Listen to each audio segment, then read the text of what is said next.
a nuestra clase.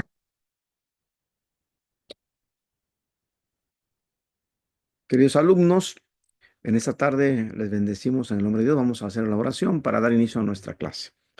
Padre Santo que estás en el cielo, en esta tarde te bendecimos, te damos gracias por la vida. Queremos suplicarte que nos bendigas, Padre, danos sabiduría y entendimiento. Permite, Padre, que nuestros alumnos presenciales y a la distancia, Señor, puedan ser bendecidos con esta clase. Te damos gracias por todo en el nombre de Cristo Jesús. Amén. Voy a poner la presentación, hermanos.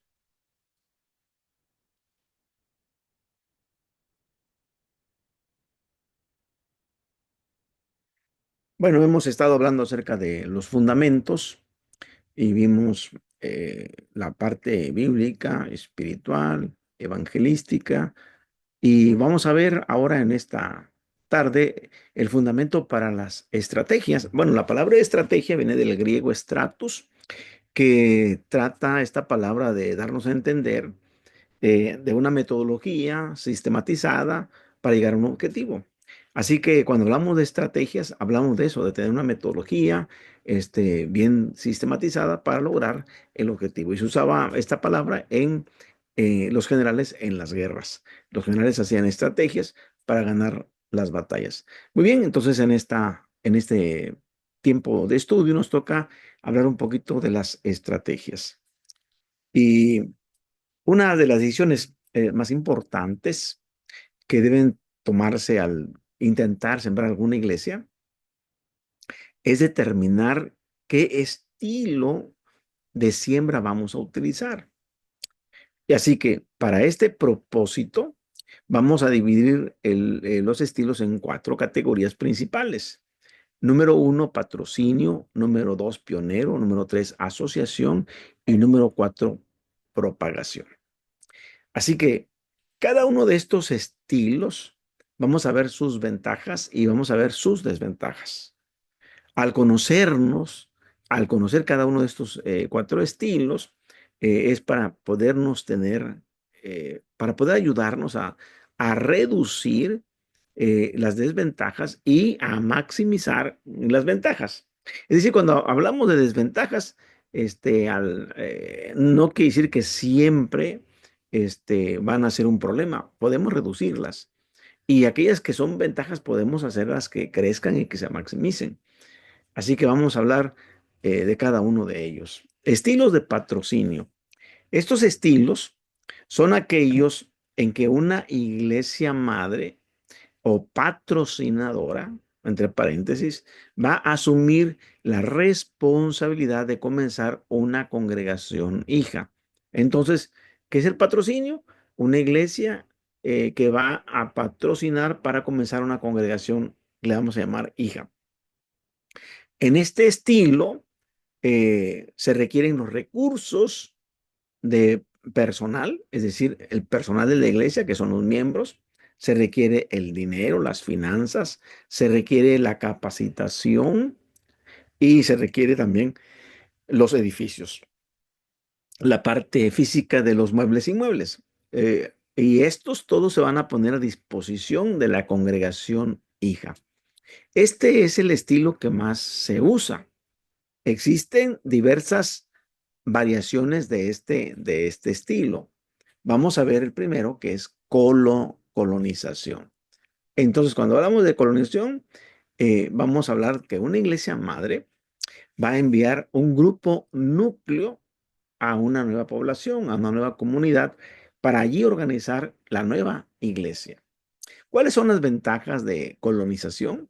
Bueno, que número uno, la nueva congregación cuenta desde el principio con líderes para los diversos ministerios. Es decir, ya tiene gente formada, gente con liderazgo en la iglesia para ejercer los diferentes ministerios en la colonización. Número dos, tiene una base financiera con la cual trabajar. Hay dinero suficiente o indispensable para llevar a cabo la siembra de una nueva iglesia. Tercero, los líderes de la nueva congregación tienen un fundamento doctrinal sano desde donde empezar. Esos son gente que son fieles a la doctrina, fieles a la iglesia, son gente consagrada, gente santificada. Entonces, son líderes de la nueva congregación que tienen fundamento ya. Número 4, el grupo núcleo está conectado fuertemente con la iglesia madre y cuenta con su apoyo constante. El grupo núcleo que va a ir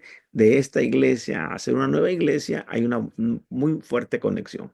¿Cuáles son las desventajas?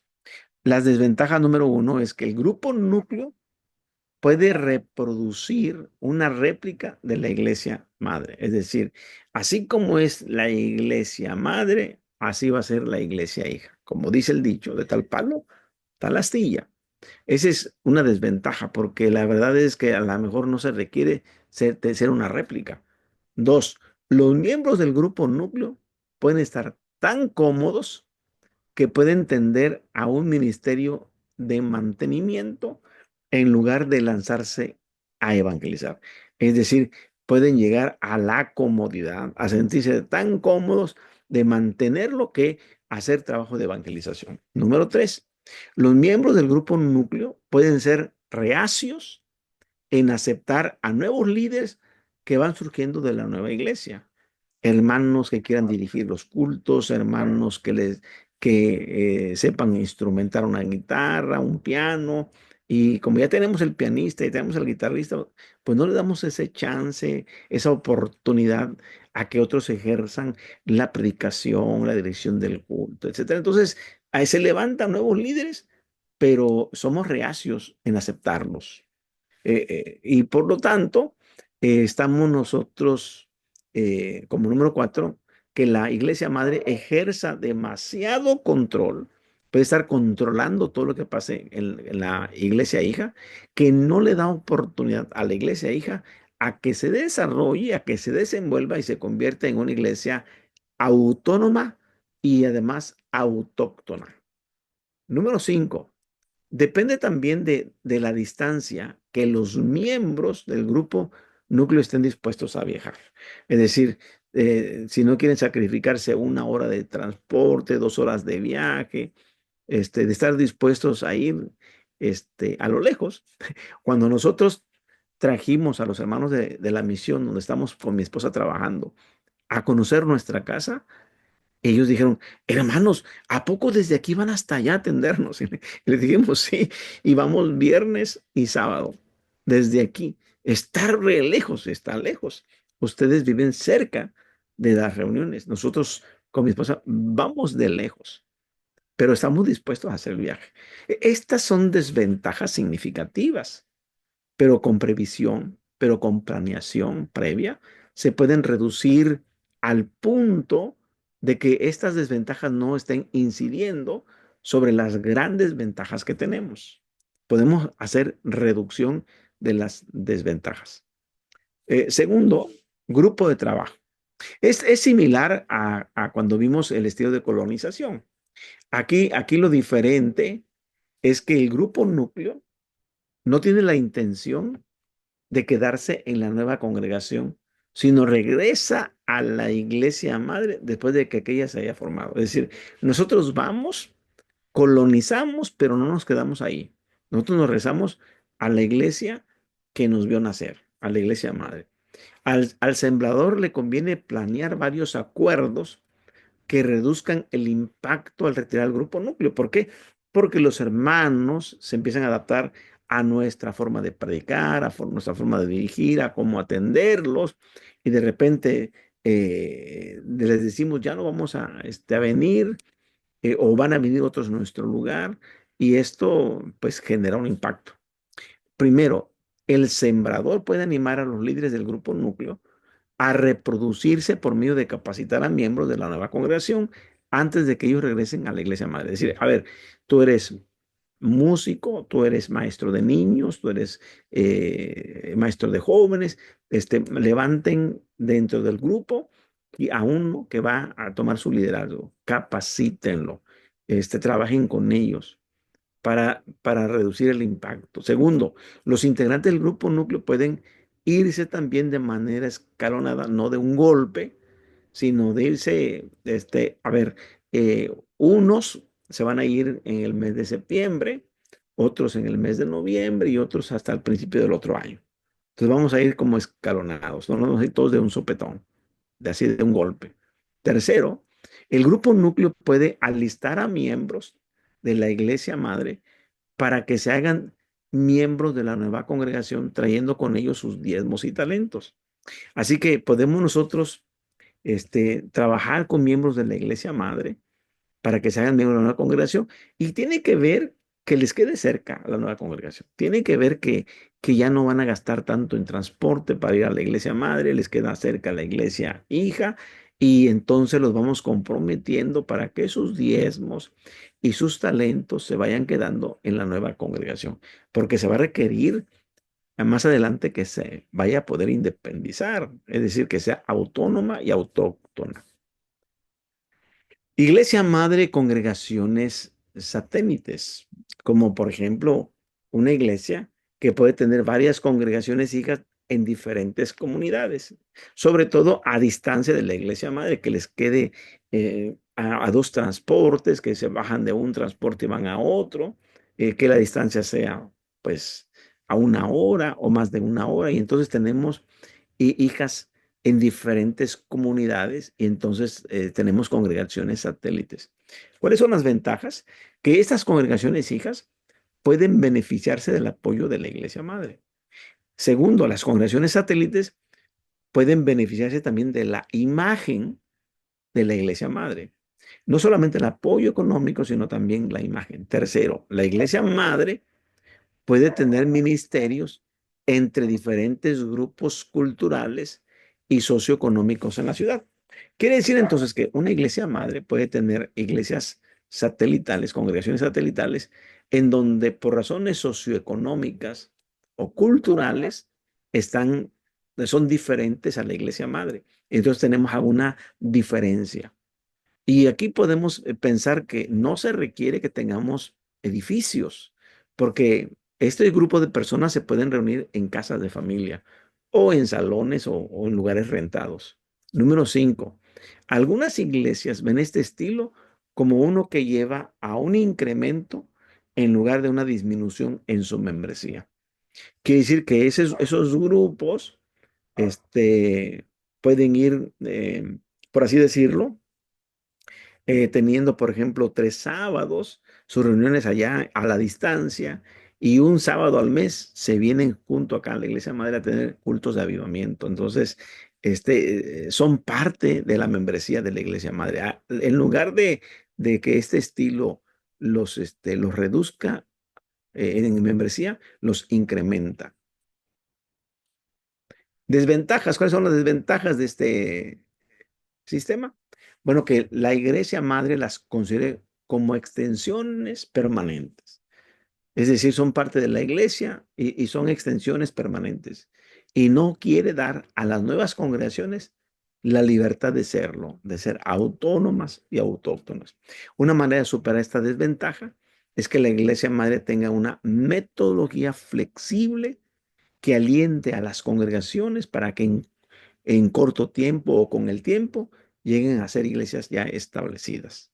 Dos, otra desventaja es, debido a sus limitaciones financieras y de personal, pueden seguir siendo ministerios permanentes de la iglesia.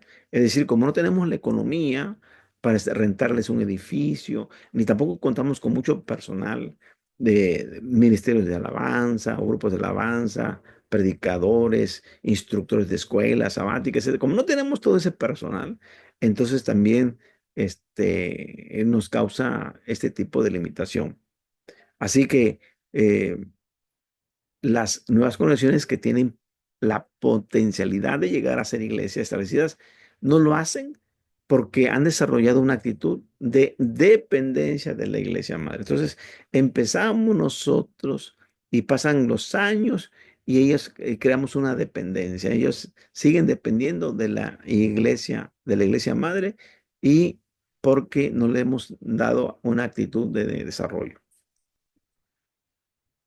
Iglesia patrocinadora. Y aquí se le vamos a llamar proyecto de revitalización. Este otro estilo requiere involucrar a una iglesia que ya existe, este, y que procura revitalizar a iglesias que están moribundas. ¿Cómo podemos identificar una iglesia moribunda? Una iglesia moribunda, en una ocasión llegué yo a una congregación, el culto aquí son 10 de la mañana del sábado, llegamos pues un poquito retrasados por un accidente que tuvimos, llegamos 10:30 y pensamos que íbamos a llegar ya con el culto aperturado y no estaba aperturado. Estaba un hermano en la puerta. Dice, y le digo, ¿y a qué horas abren? Dice, a las 11 de la mañana. Ah, una hora después. Sí, estamos esperando que llegue el pastor. Y justo llegaron 12 ancianos, hasta cierto muy bíblicos, 12 ancianos. No tenían niños, no tenían adolescentes, no tenían jóvenes, no tenían adultos, puros adultos mayores, de arriba de 60 años. Entonces dije, no tienen más. Los salones de niños destruidos, las bancas de los niños encimadas, la hierba crecida del patio, pero el templo bien pintadito, las bancas impecables, todo, lo que era el templo, bien arregladito. Entonces dije, hermanos, si ustedes no se esfuerzan en que se revitalicen, ustedes están prácticamente moribundos. Están casi que van a ir enterrándose uno al otro y hasta que la iglesia desaparezca, porque no hay ningún trabajo de evangelización, no hay nada. A esas le llamamos iglesias moribundas. Ok, entonces su implementación incluye hacer un contrato entre dos congregaciones. Entonces el contrato incluye lo siguiente: tenemos que revertir la iglesia moribunda a una posición de una congregación. Ok, el contrato es de que ustedes que están a punto de desaparecer se van a convertir en una congregación hija de esta iglesia. Y se va a nombrar una comisión de transición compuesta de miembros de la iglesia patrocinadora y de la congregación hija. Tercero, autorizar a dicha comisión a tomar decisiones necesarias con respecto tanto de finanzas como de instalaciones. Es decir, vamos a trabajar para restablecer los salones de los niños, vamos a trabajar, es decir, aspecto de finanzas de instalaciones. Cuatro, capacitar a los miembros de la congregación hija, capacitarlos en las diferentes áreas: evangelización, servicio, adoración, enseñanza, etcétera. Hacer un estudio de la comunidad. Vaya que hacer el recorrido a la comunidad de ver si hay drogadicción, alcoholismo, madres solteras, qué problemática social tienen, cuántas iglesias cristianas hay, a qué se dedica la comunidad económicamente, que son mineros, son agricultores, son pescadores, cuál es el trabajo que realiza y hacer un estudio de lo que implica lo que es la comunidad. Sexto, diseñar estrategias de evangelización. ¿Qué funcionaría ahí? Evangelización masiva de persona a persona, grupos familiares. Buscar qué es lo que puede funcionar. Siete, poner un nuevo pastor. Hay que vitalizar con una persona con nuevas ideas, a un nuevo pastor. Y ocho, lanzar el plan de revitalización de la congregación. Aunque en realidad esto se trata de la revitalización de una congregación existente. En la práctica se puede considerar como, como un esfuerzo para empezar una nueva iglesia. Iglesia patrocinadora, proyecto Rescate. Tiene, fíjense, muchas características con la anterior, con el proyecto de revitalización. Aquí la diferencia radica en que la iglesia que había existido antes ha sido declarada oficialmente inexistente. Nos hemos encontrado aquí en nuestro distrito, donde había iglesia de Dios. Hoy nomás queda el puro edificio. Y quizás solamente una familia vive allí. Y por lo tanto, como es una sola familia, ellos prefieren caminar una hora para ir a una iglesia donde hay una membresía más nutrida. Pero ahí tienen ese templo abandonado. Y en el pasado se ha declarado ya inexistente. Ya no está en la estadística del sobredor de distrito. Y en estos casos se da un tiempo para que cesen las operaciones. y para comunicar al pueblo, a la comunidad, que la congregación se ha disuelto. Esto significa que la propiedad y otros bienes pasan a mano de la iglesia patrocinadora. Si la iglesia patrocinadora va a tener un proyecto de rescate, es decir, todos los bienes de muebles y inmuebles pasa a la administración de la iglesia patrocinadora. Así que en el momento debido se empieza la nueva iglesia bajo esta nueva administración. Con frecuencia, el grupo que desea alcanzar con la nueva congregación es diferente al que formaba la congregación anterior. En la práctica, es prácticamente empezar de cero, una nueva iglesia. Este estilo tiene varias ventajas. La primera, que ya cuenta con un edificio, que muchas congregaciones batallan, no tienen. Nosotros quisiéramos tener un edificio, estamos en casa de unos hermanos que ahí nos prestan su garage y allí hacemos los cultos viernes y sábado. Pero quisiéramos tener un edificio propio. No, muchos quisieran, no lo tienen. Segunda, la iglesia patrocinada cuenta con hermanos que saben estudiar la comunidad y saben determinar las necesidades de la comunidad y saben diseñar estrategias apropiadas y saben emplear al personal apropiado y apoyar el esfuerzo con recursos humanos y económicos. Una posible desventaja es que el edificio, como estuvo abandonado por mucho tiempo, requiera mucho mantenimiento que ahora le va a costar a la iglesia administradora y quizás no cuenten con fondos suficientes incluso para remodelarlo. Estilos pioneros. La característica principal es que se tiene que empezar de cero en estilos pioneros. En estos casos, aquí no contamos con una iglesia que patrocine. No tenemos un equipo de trabajo. No tenemos recursos financieros, ni tampoco tenemos una orientación práctica. No hay un proyecto de capacitación. No hay un grupo núcleo. Es decir, el grupo núcleo es, vamos a ver más adelante, que es el grupo que va a trabajar para sembrar una nueva iglesia. Tenemos que formar un grupo núcleo. Igualmente, no hay un equipo sembrador. Tenemos que desarrollar un equipo sembrador. Algunas de las desventajas potenciales pueden llegar a ser ventajas. La primera, la nueva congregación puede ser modelada que refleje las prioridades del sembrador de iglesias. Ajá, muchas veces, como es el sacerdote, es el pueblo. Entonces, la congregación se puede modelar, pero siempre va a reflejar las prioridades del sembrador de iglesias.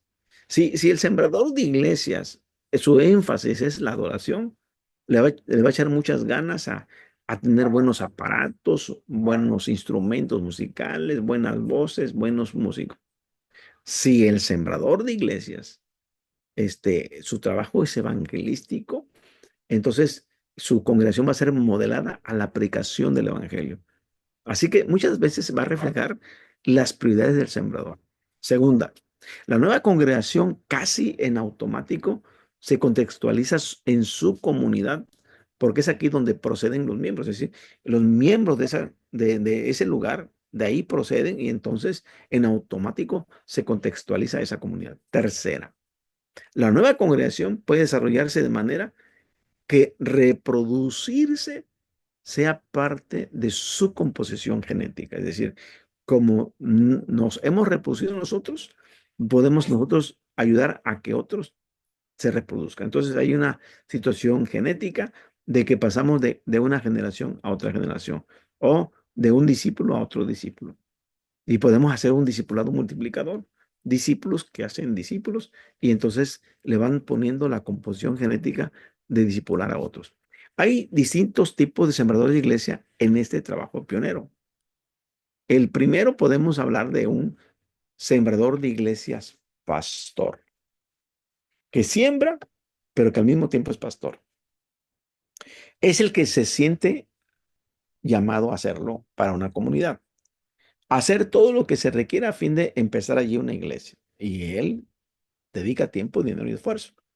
Se queda en esa comunidad para desarrollar la iglesia y guiarla para empezar otras iglesias. Ese tipo de persona cuenta con la habilidad para sembrar iglesias, al igual que habilidad pastoral, y las puede utilizar para empezar una iglesia y guiarla a fin de que se organice y desarrolle hasta lograr su máxima potencialidad. Pero su visión no termina ahí. Su visión es de sembrar iglesias, este, eh, que ya comenzó una y ya está empezando otra congregación. Entonces, este es sembrador de iglesias, pastor. Sembrador de iglesias, iniciador. Está dotado para empezar iglesias, por lo general, no cuenta con la visión ni las habilidades para desarrollar a la congregación. Es decir, no es como el anterior que inicia y pastorea. No, él no más inicia, es iniciador. La singularidad radica en el hecho de que esta persona posee principalmente dones para solamente empezar nuevas iglesias. No tiene más dones, más que de ser un iniciador. No se preocupa porque no tienen dones para desarrollar a la congregación. Su estrategia es maximizar sus dones para empezar iglesias y luego darle oportunidad a que otro venga y desarrolle lo que él inició. Y él puede pasar a otro campo para repetir el proceso. Es decir, a ver, yo nomás inicio y a ver quién aquí le sigue. Estos que ya iniciamos, a ver quién los pastorea. Entonces es muy diferente al sembrador pastor. Ese es un sembrador iniciador. Estilos de asociación.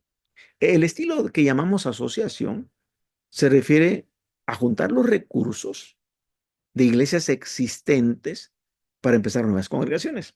Hagan de cuenta que si en un sector de aquí de nuestro distrito, tenemos aquí en Acapulco dos sectores, porque son 16 iglesias. Entonces, repartidos estos dos sectores que tenemos aquí en Acapulco, puede ser que un sector se reúnan 10 congregaciones o 8 congregaciones y decidan esas 8 asociarse para empezar nuevas congregaciones. Y este esfuerzo es cooperativo entre iglesias y puede resultar en la formación de muchas nuevas congregaciones. Esto puede encararse de diferentes maneras. Puede ser estilo de patrocinio múltiple. Varias iglesias unidas empiezan una nueva congregación. Vamos a ver que, por ejemplo, tenemos colonias cercanas y en cada colonia tenemos una congregación. em, por así decirlo, tenemos Miguel de la Madrid, Simón Bolívar, Las Torres, iglesias más cercanas, y decide, y Emiliano Zapata, esas 4 o 5 congregaciones se reúnen y dice, vamos a apoyar para hacer una nueva iglesia en unas colonias cercanas a las que estamos nosotros. Y entonces deciden empezar una nueva congregación. ¿Cuáles son las ventajas? Que se tienen recursos económicos porque hay un patrocinio múltiple. Las iglesias asociadas pueden ayudar con obreros, tienen personal, tienen materiales, pueden tener cajas de Biblias, de himnarios, de cuadernos de estribillos, pueden donar guitarras, es decir, hay materiales. Pueden ellos desarrollar un trabajo de publicidad, de trípticos, folletos, panfletos, lo que usted quiera. Transporte. En las iglesias hay hermanos que tienen camionetas, e incluso vehículos para transportar 13, 12, hasta 8 pasajeros, 7 pasajeros, entonces tienen transporte. Y ya determinaron el lugar de reunión. ¿Dónde? Dos, facilita la formación de nuevas congregaciones en lugares donde de otra manera no sería posible sin esta ayuda de iglesias que trabajen juntas. ¿Cuáles son las desventajas? Puede llevar a una situación en que la responsabilidad de todos es la responsabilidad de nadie. Es decir, ¿cuál es la ventaja de que pueden ser unos 4 o 5 líderes, un líder por iglesia, y que a la mera hora se tiren la bolita, a quién le toca, a quién va, esto? Y entonces, si no se coordinan bien, puede ser que que aunque es responsabilidad de todos, al final puede ser responsabilidad de nadie, nadie se hace responsable. Es una desventaja. Segundo, el sembrador de iglesias puede tener demasiados jefes. Es decir, la persona asignada, que está sembrando la iglesia, que está operando en el campo de trabajo, viene el pastor de la iglesia fulana de tal y luego de la otra iglesia y todos empiezan a darle órdenes y dice, a ver, aquí son demasiados jefes, como que es necesario que se pongan de acuerdo. Estas desventajas se pueden superar si se forma un comité coordinador con representantes de cada iglesia patrocinadora. Entonces, puede funcionar lo de un comité y este puede ser el grupo al cual el sembrador de iglesias informa de sus actividades. Fíjense que es bien importante en la siembra de iglesias el de, el de informar. No podemos trabajar sin, sin generar reportes. Es decir, ¿qué se le hizo al dinero? ¿Qué se le hizo a los materiales? Uno tiene que hacer reportes y dar informes de lo que se está haciendo. Estilo multicongregacional. Es adecuado para áreas metropolitanas culturalmente pluralistas. En muchas ciudades hay iglesias que comparten su edificio con otras congregaciones que realizan sus cultos en otro idioma. Por ejemplo, fíjense, en Estados Unidos, aunque el edificio es el mismo de la iglesia, hay un horario de culto para el español y hay un horario para el culto de habla inglesa. Y es la misma iglesia, ¿eh? E incluso es el mismo pastor, pero entonces aquí es multicongregacional. ¿Cuáles son las ventajas? Bueno, la iglesia puede alcanzar diversos grupos culturales en la comunidad, teniendo congregaciones que hablan su propio idioma y que comprenden su cultura. Hablo de Estados Unidos, pero si hablo de mi país, podemos nosotros, voy a una iglesia en Chiapas, y Chiapas el estado de Chiapas, el departamento de Chiapas es multicultural.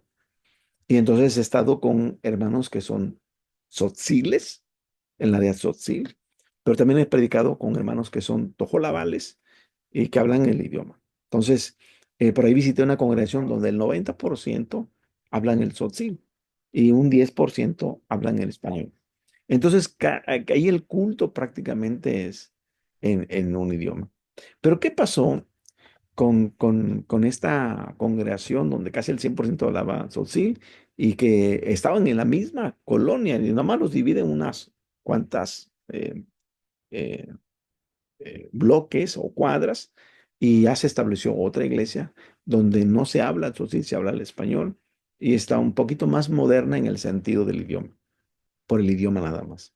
Entonces, vamos a ver que pueden compartir edificio o no pueden compartir edificio. Desventajas. Una congregación puede considerarse a sí misma como dominante de modo que hace diferencias con la otra congregación, porque puede ser que es dominante por el número de miembros o la cantidad económica que se tiene, porque puede ser que sean mucho de este idioma y poco de este.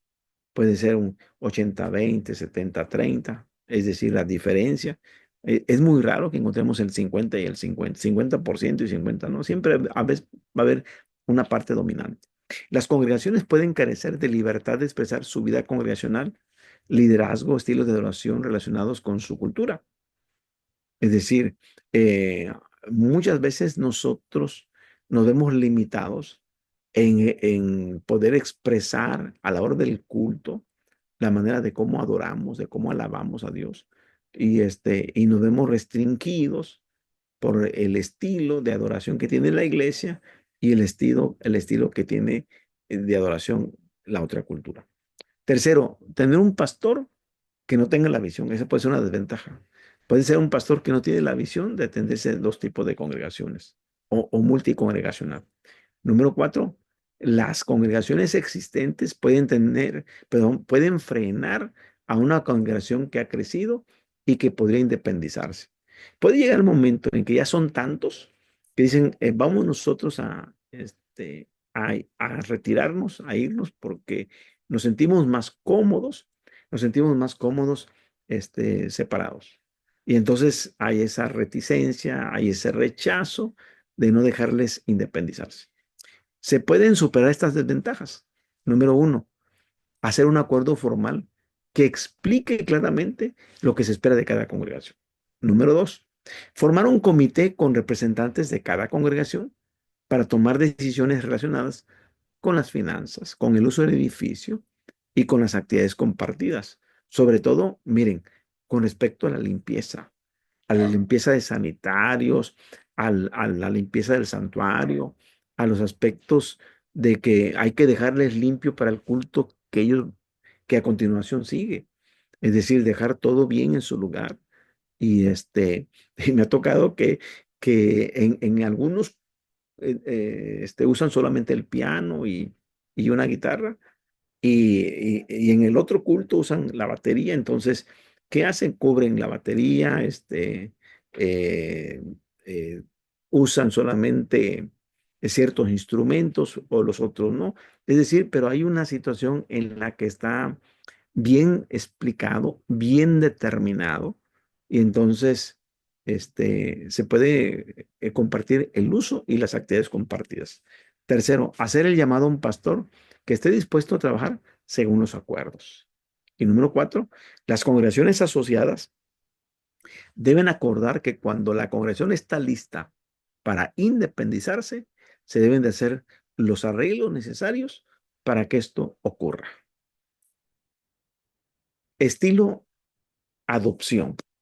Esto es bien interesante, el estilo de adopción, porque aquí vamos a hablar acerca de alguien que no es de nuestra denominación, que incluso cree diferente a nuestra doctrina. Y es aquel en que una congregación que está recién establecida busca afiliarse a la Iglesia de Dios séptimo día. Es decir, ellos apenas están empezando, pero quieren ser adoptados por la Iglesia de Dios. Y aquí existen varias razones por las cuales la nueva congregación quiere hacerlo. Puede ser que haya afinidad y aceptación de nuestro fundamento doctrinal. Puede ser que ellos sean guardadores del sábado también. Puede ser que ellos también tengan una regla de alimentación. Puede ser que haya del fundamento doctrinal puntos muy claves, muy importantes en que son afines a nosotros. Y número dos, que son una comunidad humilde, sencilla y que necesita ayuda financiera para que se le apoye a su pastor por cuestiones de organización. Entonces, aquí vamos a ver las desventajas. Número uno, que solamente esté interesada solo en el dinero, en el apoyo económico, y lo demás no le interese. O segundo, puede ser que el grupo núcleo no esté funcionando. Es decir, ellos tienen un grupo núcleo de, de la nueva siembra de iglesia, pero que no funciona, y a lo mejor quiere que la iglesia de Dios séptimo día ponga un grupo núcleo que la haga funcionar. Esas pueden ser las desventajas. Podemos estar en una posición excelente para ayudar a esta nueva congregación, pero aquí se tiene que actuar con mucha cautela, con mucha precaución y dar tiempo al tiempo. Hay que llegar a conocer al grupo, a sus líderes, a fin de determinar la mejor manera de cómo ayudarles. Porque a lo mejor sí, de verdad quieren pertenecer a la iglesia de Dios y sí quieren ajustarse a nuestro fundamento doctrinal, y sí necesitan el apoyo económico. Y a lo mejor no solamente lo hacen por el apoyo económico, lo hacen porque creen como nosotros, porque buscan tener la misma fe, y entonces podemos nosotros ayudar a esa nueva congregación. Estilo de iglesia clave consiste en que una iglesia bien establecida, y el distrito, la iglesia es bien establecida, junto con el distrito, se dedican a juntar recursos humanos, económicos, de todo tipo, para empezar nuevas congregaciones. La estrategia requiere que la iglesia clave haga lo siguiente. Número uno, se comprometa a largo plazo a hacer trabajo misionero. Estábamos nosotros en Baja California y mandamos un misionero para Baja California para sembrar una nueva congregación. Pero las iglesias de la Baja California dijeron, vamos a aportar economía para poder pagar el salario del misionero. Y el distrito, otra parte, y yo como director nacional de evangelización en ese entonces, también aportaba. Es decir, habíamos tres: el departamento nacional, el de sobredor de distrito y las iglesias. Se aportaba para que el misionero empezara a trabajar y comprometerse este, a tener la estrategia para formar una nueva iglesia. Entonces, hay un compromiso de largo plazo. Se trata de, de hacerlo, no siquiera, ni siquiera un año, a lo mejor ponernos como plazo 2 años. Y en su plan de prioridad a las misiones a nivel de los programas de educación cristiana y de música de la iglesia, dar esa prioridad a las misiones. Tercero, establecer un comité de desarrollo misionero. Número 4, elegir un encargado de las misiones de tiempo completo para la expansión, que es lo que le estaba comentando. Ya tenemos a alguien que ya va a estar encargado de esto. 5, empiece una cantidad específica de obras misioneras por año. 3 para hacer una iglesia clave oro, 2 para hacer una iglesia plata y una para iglesia bronce. 6, empiece una cantidad similar de ministerios cada año y patrocine por lo menos 3 misiones y iglesias constantemente. El distrito, por su parte, provee algunos de los recursos financieros que se necesitan y la capacitación para el encargado de las misiones, quien involucra a los miembros de la iglesia clave dirigidos por el Comité de Desarrollo de la iglesia. Aquí es bien importante considerar la iglesia clave, que debe estar bien establecida y bien comprometida para empezar nuevas congregaciones. Estilos de propagación. En un sentido, los estilos de propagación tienen mucho en común con los estilos pioneros. No obstante, fíjense, la característica de los estilos de propagación es que estos implican un compromiso para lograr una multiplicación máxima de la iglesia. Así que dos de los estilos de propagación más conocidos son multiplicación por medio de capacitación de líderes, hacer un trabajo de liderazgo. Segundo, multiplicación por medio de movimientos de sembradores de iglesias. Entonces, estos son los dos estilos de propagación. Multiplicarse por medio de líderes capacitados y multiplicarse por medio de sembradores de iglesias. Multiplicación por medio de capacitación de líderes. Este estilo logra formar una red multiplicadora de grupos tipo célula por medio de la educación teológica y evangelización por extensión. Este programa integra la siembra de iglesias con el discipulado. Desde el principio se hace un esfuerzo por enseñar a los convertidos el significado total del discipulado. Este involucra el compromiso de obedecer los mandatos específicos de Jesús. Y estos mandatos son: uno, arrepentirse, creer y recibir el Espíritu Santo; ser bautizado; guardar los mandamientos; amar a Dios y al prójimo; partir el pan; orar, dar y discipular a otros. La capacitación incluye 8 sencillos pasos. Número 1, seleccionar una comisión de nuevas obras para la iglesia. Número 2, seleccionar el área para la nueva obra, dónde se va a llevar a cabo. Tercero, preparar la iglesia patrocinadora. 4, preparar el área seleccionada. 5, dar comienzo a la iglesia infante. 6, enseñar a la nueva iglesia acerca de las finanzas. 7, planificar las instalaciones de la nueva iglesia. 8, y dedicar a la nueva iglesia. Este es, esta es la parte del por medio de capacitación de líderes.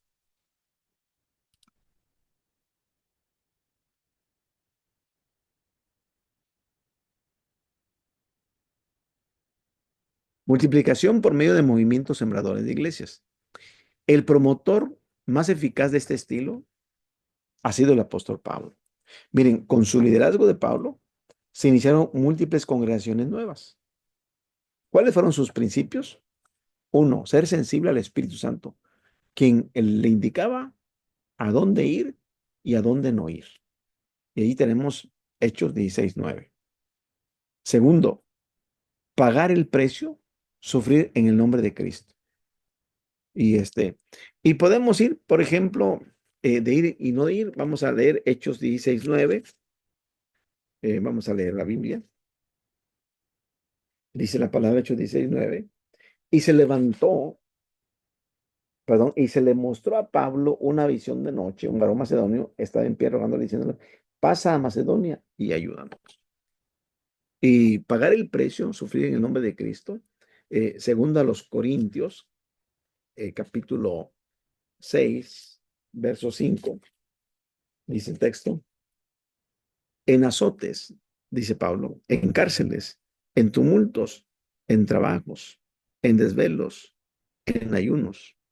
Es decir, estaba listo para pagar el precio. Él decía, venga lo que venga, yo estoy listo para pagar el precio. Tres, adaptarse al grupo. Primero a los Corintios, capítulo 9, versículo 19 al 23. 9, 19 al 23. Por lo cual, siendo libre de todos, me he hecho siervo de todos para ganar al mayor número. Es decir, yo siendo libre me he hecho esclavo. 20. Me he hecho a los judíos como judío para ganar a los judíos. A los que están sujetos a la ley, aunque yo no esté sujeto a la ley, como sujeto a la ley para ganar a los que están sujetos a la ley. A los que están sin ley, como si yo estuviera sin ley, no estando yo sin ley de Dios, sino bajo la ley de Cristo, para ganar a los que están sin ley. Me he hecho débil a los débiles para ganar a los débiles. A todos me he hecho de modo para que todos modos salve a algunos. Y esto hago por causa del Evangelio para hacerme copartícipe de él. 4. Presentar el Evangelio a cada grupo al cual dirigirse. 5. No quedarse mucho tiempo en los lugares donde empezaba iglesias. Máximamente algunos se quedó, en algún lado se quedó como 18 meses, hablando de un año y medio, pero siempre estaba en movimiento. No, eh, no supeditaba su estrategia a las sinagogas, no solamente en las sinagogas, él se iba donde podía, como escuelas, ya vimos que estuvo en la escuela de Tirano, en lugares como Colosenses, el capítulo 4, versículo, versículo 15, dice, saludad a los hermanos que están en la Odisea y a Ninfas en la iglesia que está en su casa. En mercados, Hechos 17, 17, dice la palabra en Hechos 17, 17.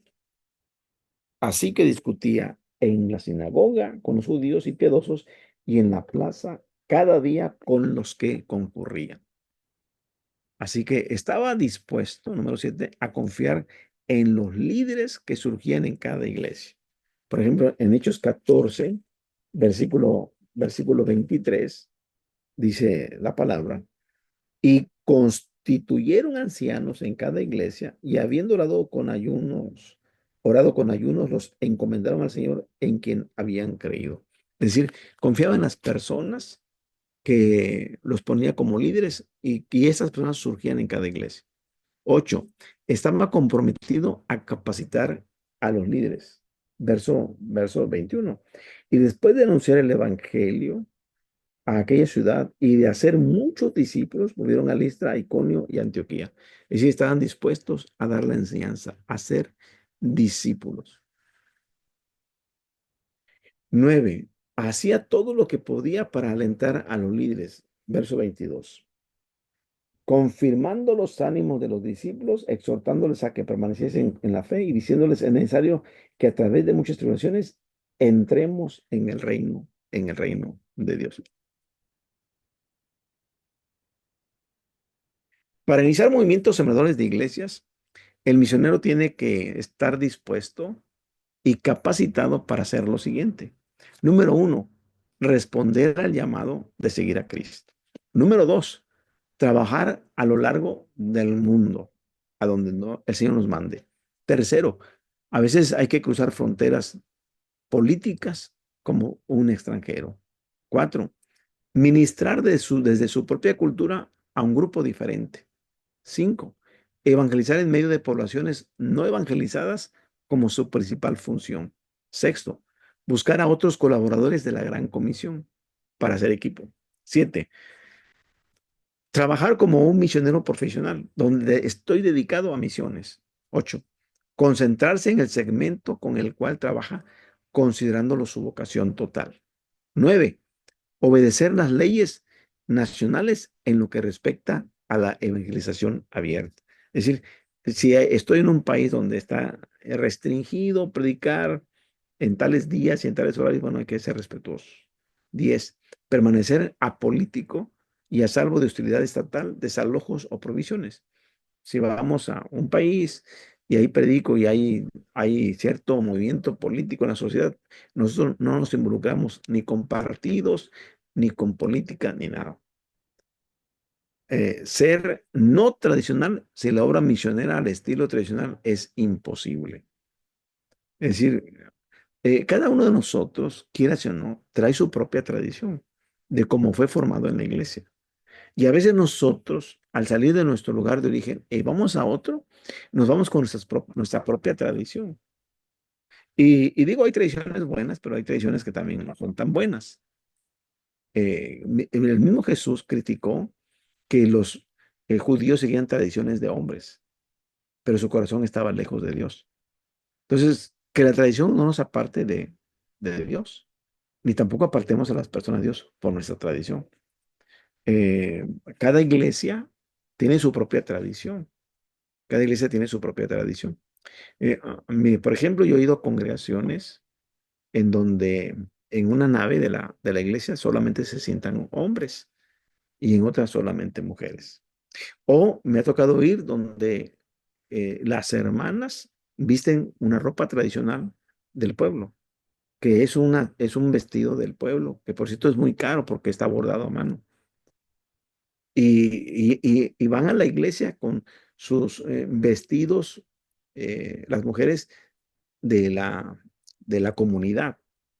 Es decir, y nosotros como creyentes no les decimos, hermana, vístase así o vístase así. No, no tratamos de cambiarle su cultura. Y tenemos que entender que a veces nuestras tradiciones no encajan allí.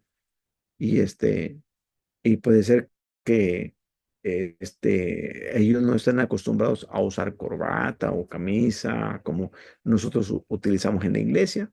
Y entonces vamos nosotros a que la tradición no nos estorbe. No asentarse en ningún lugar específico según sea necesario para alcanzar a la población elegida. 13. Poder viajar y ser flexible, pero estar con sus familias en 70% del tiempo. Es decir, del 100% aproveche siempre el 70% de estar con su familia. No se despegue de su esposa, de sus hijos. El Espíritu Santo, número 14, sigue usando este tipo de líderes para encender movimientos sembradores de iglesias en muchas partes del mundo. Observaciones sobre los movimientos sembradores de iglesias. Primera observación. Se desarrollan dentro del contexto de grupos de personas y no simples configuraciones geográficas. O sea, no se trata solamente de lugares, sino el contexto del grupo de personas. Segunda observación. Puede tener una identificación denominacional, pero sí hay severas persecuciones. Se establecen relaciones con otras denominaciones, es decir, puede ser que se identifican mucho o se relacionan mucho con otras denominaciones. Tercera, los laicos cumplen un papel activo. Número cuarto, necesitan una estructura para seguir inspirando y capacitando localmente. 5. Muchos tienen lugar en sociedades analfabetas. Por lo tanto, aquí la metodología es diferente de manera de evangelizar. Hay que hacer en base a narraciones habladas o contar historias. Por ejemplo, fíjense, cuando estuve en Haití, y la predicación se hacía allá, lo hacíamos a través de cómics, a través de ilustraciones. Le vamos enseñando los apóstoles, a Cristo, o una parábola, o una historia, y de esa manera compartíamos. Aquí simplemente por la cuestión del idioma, porque yo no sabía el criol y ni tampoco el francés. Pero entonces se hacía muy práctico usar el cómics. Pero también en situaciones donde hablan nuestro idioma, pero no saben leer ni escribir, entonces tenemos que contar historias en lugar de hacerlo por escrito. O léale aquí, no sabe leer, pero puedo contar la historia de Noé, la historia de Moisés, la historia de David, este, la historia de María, de Jesús, la historia de Pablo. Este, podemos contar historias y de esta manera podemos nosotros compartir el mensaje evangelizador. Sexto, algunos utilizan formas más audaces de contextualización para establecer congregaciones culturalmente relevantes. Ya sea que estemos hablando de mezquitas de Jesús, o sea, fíjense, una mezquita pues es musulmana, ¿no? Pero de ponerle, vamos a ir a una mezquita de Jesús. Por ejemplo, en Bangladesh o o en San Jacinth, cristianos en India y grupos de discipulado estilo Soka Gakkai en Japón, utilizan este tipo de congregaciones culturalmente relevantes y lo hacen para atraer, hacer grupos de estudio. Y esto miramos ejemplos en Bangladesh, la India y Japón, en donde dice uno, mezquitas de Jesús, Jesús no hizo mezquitas. Y las mezquitas las relacionamos luego con la religión musulmana. Séptimo, solo dan resultado cuando la siembra de iglesias es realizada por líderes autóctonos compenetrados en la idiosincrasia y las costumbres del pueblo. Eh, Llegué yo en una ocasión a predicar a una población que hablan el amuzgo, no hablan español. Y entonces yo predicaba y tenía un traductor y el traductor me traducía. Y entonces, no, pues yo prediqué, hice el llamado, quien quiere aceptar a Cristo. Y pero yo me di cuenta que el que me tradujo siguió hablando. Yo ya no hablaba y él siguió y siguió y siguió y siguió. Y lo sorprendente es la gente empezó a salir de sus casas y venir a aceptar a Cristo, se llenó de gente. Y yo pensé, oh, qué buen predicador soy. La gente respondió al mensaje que prediqué. Yo estaba, a la hora de la comida me senté con el hermano que me tradujo. Y le dije, oye, hermano, este, eh, yo dejé de hablar y usted siguió hablando. Y hice el llamado y la gente vino. Dice, sí, hasta donde usted se quedó, yo ahí le traduje. Y pero como usted nadie lo conoce del pueblo y a mí me conoce, yo les expliqué. Le dije, ustedes conocen a mi mamá. Me conocen a mí como mi mamá me iba a recoger en la calle tirado de borracho. Yo era un borracho, yo era esto, y ustedes me conocen. Y Cristo cambió mi vida. Y Cristo puede cambiar la de ustedes. Y la gente respondió al testimonio de él, no a mi predicación. Por eso hay resultados siempre de iglesias cuando líderes autóctonos están compenetrados, conocen a su pueblo, los conocen a ellos y ellos pueden ser parte muy importante de alcanzar a la gente. Y a mí me dio una buena lección el Señor en esa mañana que prediqué. ¿Por qué? Porque a mí no me conocían de nada.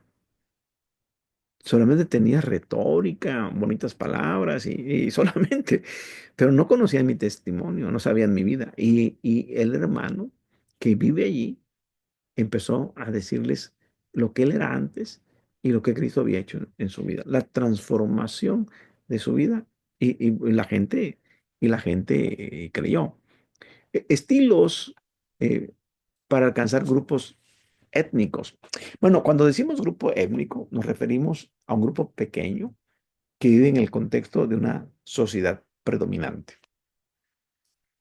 Y aquí influyen varios factores. Su origen, de dónde son, qué hablan, qué idioma hablan, qué cultura tienen, cuál es la historia e interacción social se combinan para dar un sentido de identidad al grupo étnico. ¿Por qué? Porque están en nuestra sociedad, pero nuestra sociedad es predominante. Predominantemente habla español, predominantemente tiene otra cultura. Y antes de terminar el estilo de siembra que se utilizará, es importante saber varias cosas del grupo étnico. Número uno, ¿Cómo fue que llegaron a su país adoptivo? ¿Por qué? Porque a lo mejor vienen de otro país o de otro lugar y el país los adoptó. Ah, hay países en Hispanoamérica, Latinoamérica, donde la migración se dio hace muchos años, pero hay gente autóctona aquí, gente que toda la vida vivió aquí y que nosotros llegamos quizás de otra nación. Y y entonces miramos cómo fue que llegaron a su país adoptivo. El modo que como entra a un país o región tiene mucho que ver en la manera de pensar del grupo étnico, al igual que con la actitud de la sociedad predominante. O sea, en la sociedad predominante hay un grupo pequeño que es el grupo étnico. Y algunos modos de entrada son por anexión, es decir, se anexaron a nosotros. Número dos, migración obligada.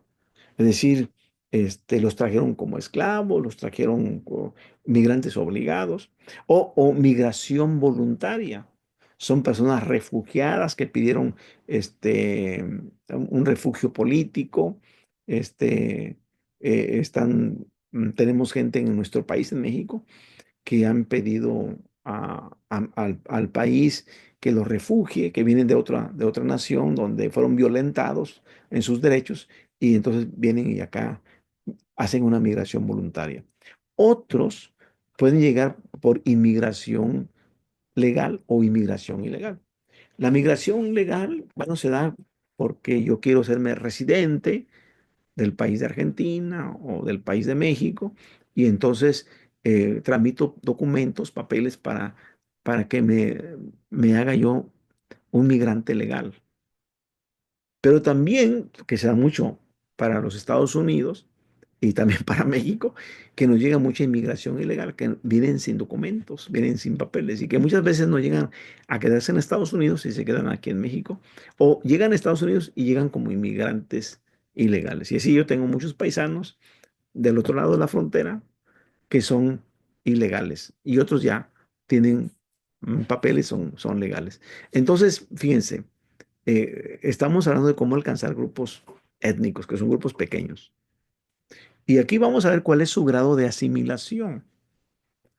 Cuando hablamos del grado de asimilación tiene que ver, número uno, es totalmente étnico. ¿Qué son los totalmente étnicos? Personas cuya identidad y contactos sociales se limitan a su propio grupo social lingüístico. Es decir, están cerrados en su mundo social lingüístico. O sea, ellos solamente hablan esa lengua. No quieren involucrarse en aprender el idioma. Ellos traen su propia lengua. Segundo, que es medio étnico. Los que tienden más a ser bilingües, es decir, donde están dispuestos a seguir conservando su lengua materna, pero están dispuestos a aprender la lengua del país y entonces a tener más contactos sociales fuera de su propio grupo. Ya no solamente lo hacen en su comunidad donde hablan su propia lengua, sino que ya lo hacen afuera. Tercero, marginalmente étnico. Es decir, los que dominan mejor el idioma de la sociedad predominante y tienen más contactos sociales fuera de su grupo cultural que dentro de él. Es decir, que ahora, en lugar de hablar su propio idioma, ya los absorbió el idioma social dominante. Es decir, ya poco hablan español y ahora hablan muy bien inglés. Por así decirlo, estoy dando un ejemplo, ¿verdad? Y lo mismo sucede con aquellos que eran choles, este, tojolobales, tzotziles, náhuatl, que son idiomas aquí en México, y que ya no quieren hablar el náhuatl, ni el maya, ni ningún otro, y ya se hicieron hablar español. Pero conocen el idioma, escuchan a sus padres, a sus abuelos, a sus hermanos en su grupo étnico, pero ya no quieren estar casi allí porque tienen más contactos sociales fuera de su grupo. Étnico asimilado. ¿Qué es un étnico asimilado? Los que no tienen contactos sociales con su grupo de origen, es decir, ya lo perdieron y ya no hablan el idioma de sus ancestros. Miren, estuve en la selva de Chiapas hacer labor evangelística por aquellos lugares. Y entonces, pasando el río, pasando un río muy hermoso, había otras comunidades. Y entonces me dijeron, hermanos, para allá no podemos ir porque allá hablan el central y nosotros no, ya no hablamos el central. Y le digo, ¿ustedes no? No, nuestros abuelos sí. ¿Y qué están haciendo ahora? Pues ahora los abuelos nos están ayudando a los que somos sus nietos a conocer el central para poder evangelizar a ellos que están al otro lado del río.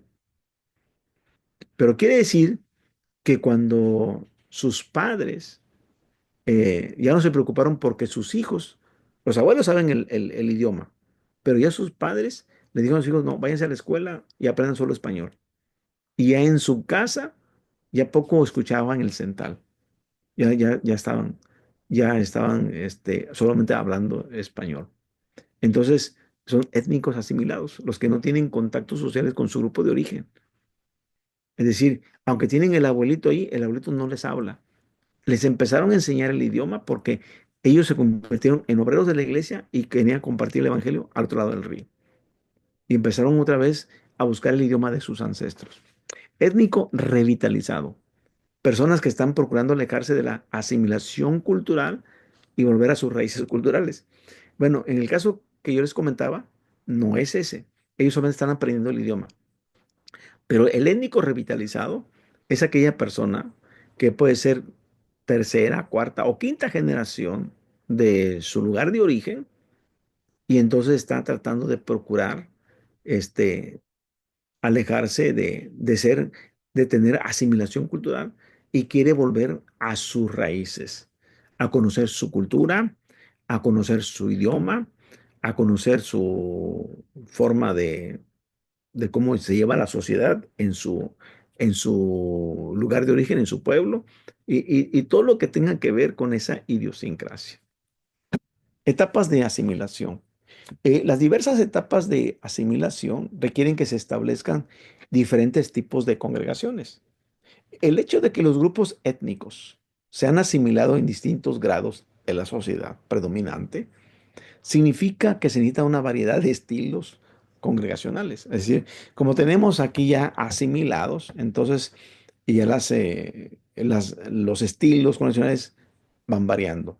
Vamos a ver el número uno, estilo multicultural. La congregación se compone de individuos que tienen distintos antecedentes socioculturales. Los hermanos de estas congregaciones se encuentran en una etapa de asimilación. Se necesita un esfuerzo extra y constante para asegurar que los que son distintos cultural y socioeconómicamente sean parte del liderazgo, al igual que de membresía de la iglesia. Entonces, aquí se trata de que los hermanos de estas congregaciones que están en esta etapa de asimilación hagan un esfuerzo extra y lo hagan de manera constante, tratando de asegurar que los distintos, las formas culturales, sociales o económicas, sean parte del liderazgo. Formen parte del liderazgo, al igual que de la membresía de la iglesia. Estilo consorcio congregacional. O sea, la diferencia entre este estilo y el anterior es que en este hay grupos étnicos en lugar de solo individuos. Existen por lo menos dos variantes de este estilo. Las dos congregaciones, la étnica y la de cultura mayoritaria, comparten el mismo edificio y los mismos recursos, pero mayormente tienen en sus cultos por separado distintas partes del edificio en un horario diferente. Otra variante de este estilo es cuando los grupos se reúnen separadamente para la escuela sabática, pero comparten el culto de oración. Eso es muy curioso, ¿eh? Están ellos en el culto, alaban, cantan, proyectan sus canciones, pero a la hora del estudio bíblico se separan por razones étnicas. Pero esto se llama consorcio congregacional. Están de acuerdo las dos congregaciones en que comparten el mismo edificio y tienen los mismos recursos, solamente tienen este tipo de variantes. Estilos de patrocinio. Congregación étnica dentro de una iglesia en una cultura mayoritaria. Etapa temporaria hasta que la congregación étnica esté lista para hacer su propia iglesia autónoma y autóctona. B. Una iglesia con una cultura mayoritaria empieza congregaciones étnicas fuera de su propio edificio. Es muy posible que la iglesia patrocinadora tenga que proveer el edificio para la congregación hija en el futuro. C. Iglesias de cultura mayoritaria y étnicas patrocinan juntas una misión étnica. Es decir, una de cultura mayoritaria y una de cultura étnica se reúnen y se juntan para patrocinar una misión étnica, ni siquiera de cultura mayoritaria. La combinación apropiada de recursos y habilidades pueden hacer mucho para ayudar a una congregación hija a tener un buen comienzo. Una iglesia étnica patrocina una misión étnica de la misma cultura. Aquí ya no está junto con una cultura mayoritaria, sino es una étnica patrocina a otra étnica en su propia cultura. Y la iglesia patrocinadora tiene la ventaja de que conoce la cultura de la hija de la iglesia hija.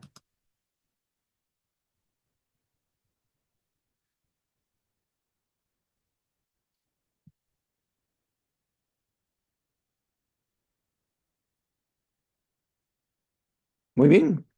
Hasta aquí, ¿alguna pregunta? Ahora su micrófono, hermana Marianela. ¿Qué le ha parecido? Muy interesante. Hay muchas cosas que no las vivimos acá, ¿no? Con esto de las etnias, de los idiomas, y eso no lo vivimos. Porque bueno, somos una iglesia donde hay muchos migrantes, pero bueno, provincias de acá mismo de Argentina y bueno, de países limítrofes, ¿no? Que hablamos el mismo idioma, tenemos generalmente la misma costumbre, y entonces es un montón de datos que acá no lo hemos hecho. Pero por ejemplo, hace años atrás, los de la tercera edad, los mayores acá, no les gustaba que se empiecen a cantar alabanzas que no sean himnos. Entonces, bueno, empezaron a hacer sus cultitos aparte, que ya, bueno, ya no quedan muchos abuelos de 90 años, nos quedan poquitos, pero se hacían cultos así para ellos, ¿no? Como que ellos se edificaban más en... Eso sí podría compartir, ¿no? Lo demás, bueno, sembrar iglesias donde hay etnias diferentes es totalmente un campo desconocido, por lo menos para mí. No conozco de otras etnias por acá. Y lo otro que me llamó mucho la atención, esto que usted dijo del el porcentaje del sembrador que tiene que estar un 70% con la familia y un 30% sembrando, ¿no? Bueno, soy esposa de pastor y yo digo, bueno, nunca descuidó no puedo decir que mi esposo descuidó la familia porque, bueno, aprendimos que la primera iglesia es la familia, ¿no? Pero me pareció muy interesante esto, ¿no? De que a veces también conozco de que han dejado de lado la familia para ir a sembrar iglesias y cuando ya se cansaron de sembrar, volvieron y la familia estaba desintegrada, ¿no? Así que eso me gustó muchísimo que lo haya podido expresar porque es algo que hay que tener en cuenta en este trabajo de la evangelización, no descuidar la familia. Muchas gracias, Pastor. Dios lo bendiga. Sí, estuvo muy larga esta parte. No sé si tenga más tiempo. Me quedan 10 minutos. Este, para ver si pongo la siguiente presentación o la dejo para el lunes. Pero sí, recalcar que lo que vimos son estrategias. Es decir, son formas de cómo sembrar iglesias. Son estrategias. Y todavía no entramos a la parte. Este, estamos solamente en los fundamentos. Todavía no entramos al verdadero negocio de sembrar iglesias. De acuerdo al programa, yo espero que ya la semana que viene ya estemos entrando, a la parte importante de sembrar iglesias. Yo les conmino a que sus tareas, a todos los alumnos nos las hagan llegar, ya para yo ir calificando, tenga yo el tiempo. Y quiero decirles que las tareas son puntitos que me sirven a mí de darme cuenta que están, aunque no de manera presencial ahorita, que algunos ven los videos después, pero que están atendiendo la clase y que les está siendo de utilidad. Y lo otro es que al final la calificación va a ser un proyecto que cada uno de ustedes va a elaborar, pero yo les voy a dar los tips para cómo hacer el proyecto, porque luego, si les digo hagan un proyecto y con toda la información que les estoy dando, porque lo estoy bombardeando con mucha información. A mí me queda muy claro, con muchos textos bíblicos y que es demasiada información, pero que al final yo quiero que en lo práctico, que a la hora de que lo hagan en lo práctico, les sea redituable a ustedes y a su amada iglesia. Porque al final, no quisiera que solamente fuera una materia para tener un diploma, sino que al final les sea una herramienta que les sea de utilidad en su vida diaria, en sus ministerios. A eso me quiero referir.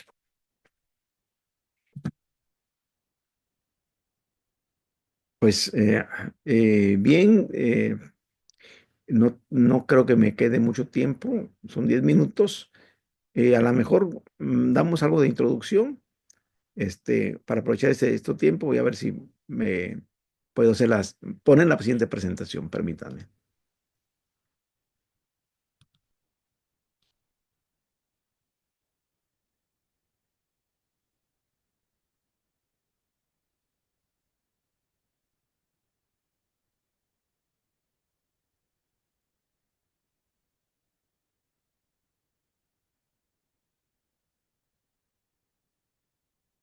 Bueno, vamos a hablar un poquito del fundamento del liderazgo.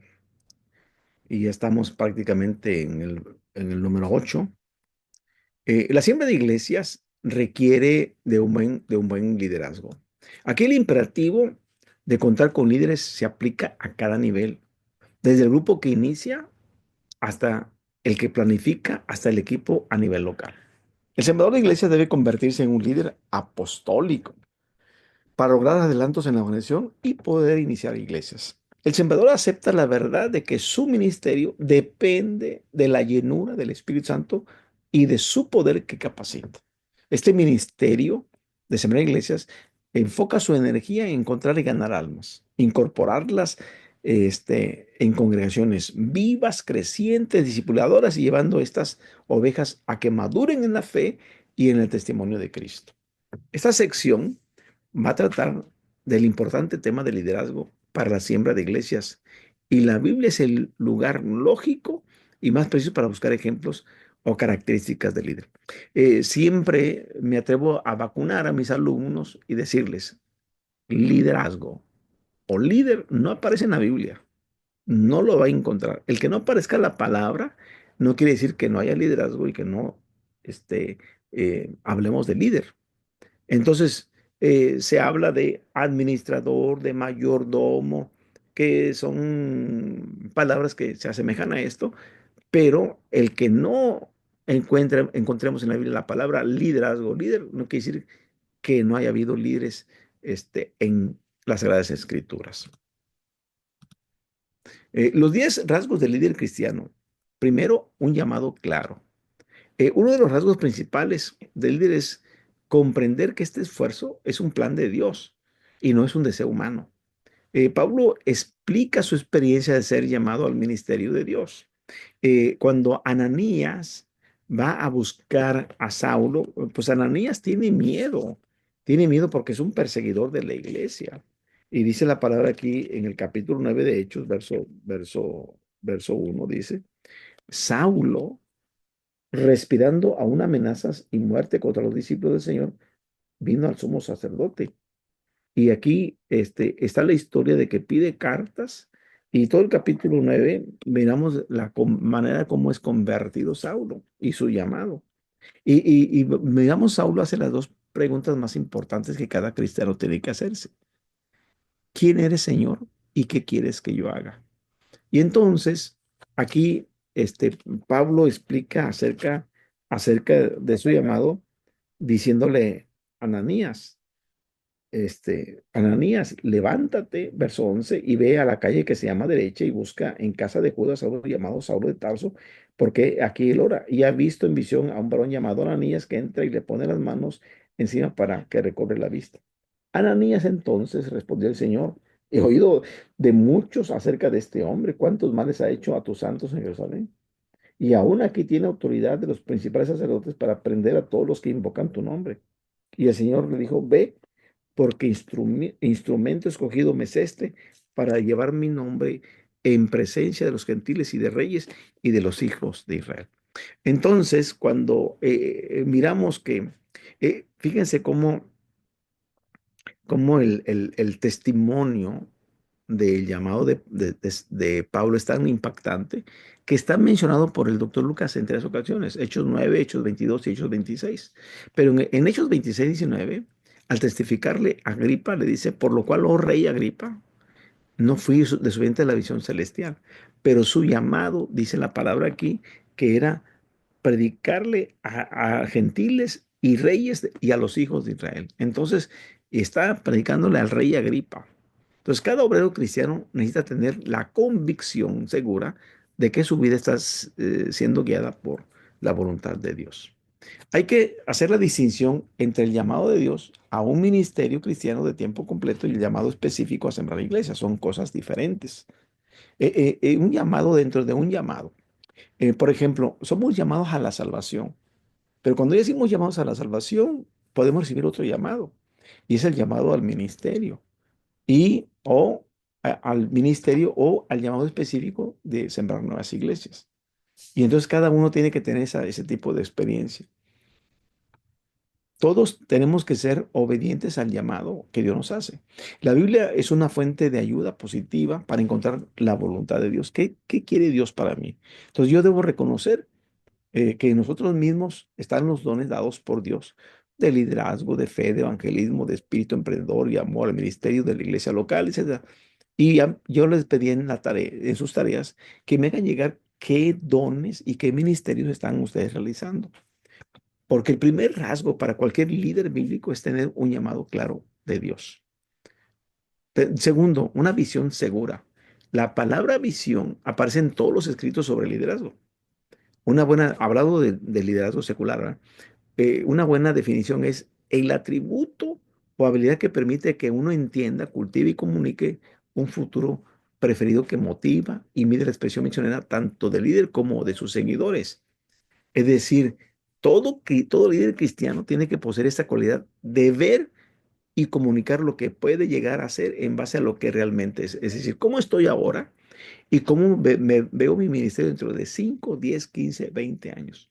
¿Cómo está este grupo que estamos iniciando y cómo lo veo dentro de 2, 3, 4, 5 años? ¿Cómo va a crecer este pequeño grupo que empezó como grupo familiar, que ya lo voy a establecer como una misión? Primeramente Dios con mi esposa, con el trabajo que ella me apoya y con mi hermano Lot, que es mi cuñado. Estamos trabajando ahí. ¿Y cómo lo vemos más adelante? ¿Cuál es la visión? En el Antiguo Testamento, David demostró el poder visionario de ver la victoria cuando parecía que había derrota. En el segundo libro de Samuel, capítulo 5, se relata el esfuerzo del rey David en su marcha para ir a conquistar Jerusalén, donde está el trono del rey. Y los pobladores de Jebú, los jebuseos, se burlan de David.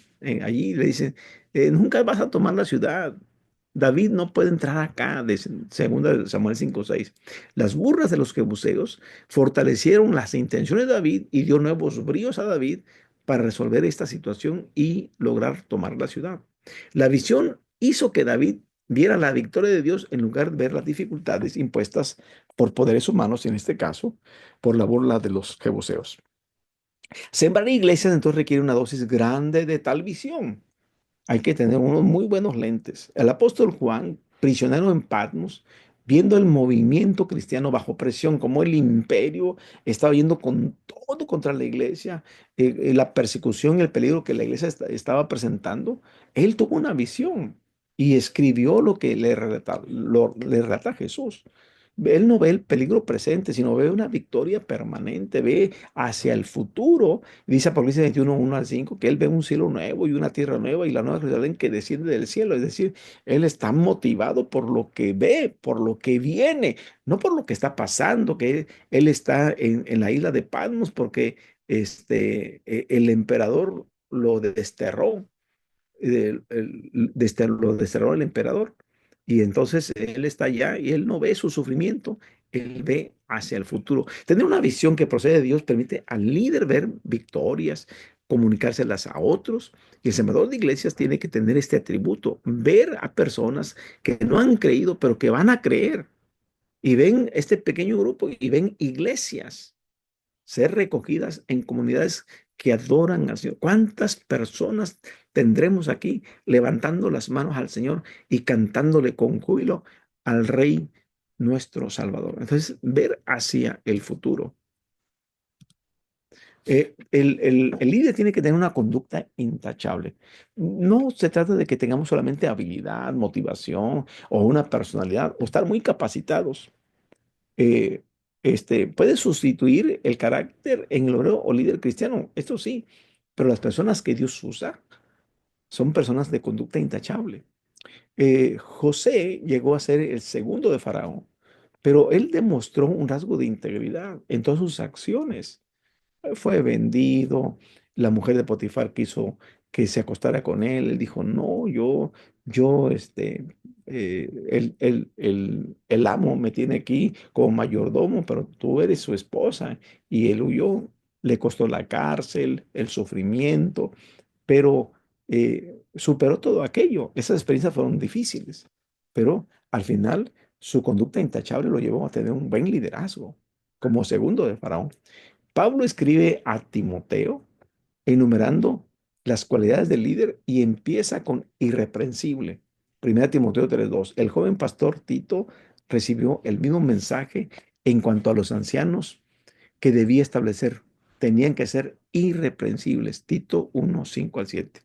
El líder entonces es un hombre o mujer de conducta intachable, alguien con integridad, que nadie le puede poner el dedo de acusarlo por un mal comportamiento. En 1 Timoteo 4:12, siendo un joven ministro, Timoteo dice, mas tú sé ejemplo en palabra, en conversación, en pureza, en todo, en amor. Por lo menos tres de estas características se relacionan con vivir una vida íntegra.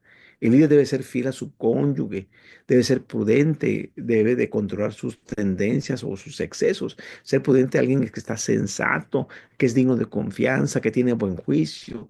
En otras palabras, es una persona que se dirige a la santidad, busca ser santo, que demuestra una conducta exterior y adentro, en su interior tiene la presencia de Dios en en su vida. Entonces, esta persona que, que es de conducta intachable es alguien que trata a los demás con dignidad, con consideración, con cuidado, y el líder, no es de mal genio, no es alguien que le gusta la violencia, que le gustan los pleitos, no es pendenciero, no es manipulador, en el sentido de no tener una disposición dada a controversia, a estar disputas y pleitos, o a la avaricia, amante del dinero, o del poder, o de las contiendas. Y usted puede leer 1 Timoteo 6:4 al 5, vienen ahí las características. Más bien debe ser gentil, en el sentido de amabilidad, de ser cariñoso, flexible, considerado, afectuoso, en lugar de ser duro y atropellador. El carácter del líder cristiano incluye un liderazgo cariñoso en su familia. Si es casado o padre de familia, administrará disciplina bien a los de su casa con toda seriedad, manteniendo a sus hijos bajo dirección correcta, y además el líder aceptable tiene una actitud correcta hacia las cosas materiales. Muy bien, aquí le dejamos. Miramos el lunes, el número 4, ser siervo.